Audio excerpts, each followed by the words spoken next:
সম্প্রতি ভারতের বিতর্কিত ওয়াকফ আইন স্থগিত করে দিয়েছে সুপ্রিম কোর্ট। এ বিষয়ে আমাদের কি মন্তব্য করা উচিত?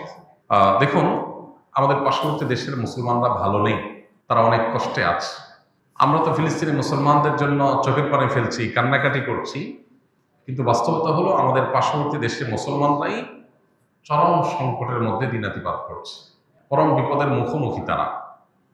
সেখানে পান থেকে চুন খসলেই মুসলমানদেরকে হত্যা করা হচ্ছে, খুন করা হচ্ছে, শহীদ করে দেওয়া হচ্ছে, তাদেরকে জয় শ্রীরাম বলতে বাধ্য করা হচ্ছে, না বললে তাদেরকে পিটিয়ে মেরে ফেলা হচ্ছে।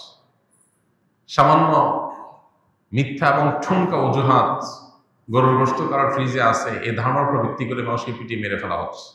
হোলির রং মাখতে না চাইলে তাকে দিন দুপুরে রাস্তায় পিটিয়ে মেরে ফেলা হচ্ছে, রক্তাক্ত করা হচ্ছে, মসজিদগুলোকে একের পর এক ভেঙে দেওয়া হচ্ছে। সেখানে এই যে ওয়াকফ বিল যেটা উত্থাপিত হয়ে পাশ হয়েছে, সেটা আইনের আকার ধারণ করতে যাচ্ছে। এটা ভারতের মুসলমান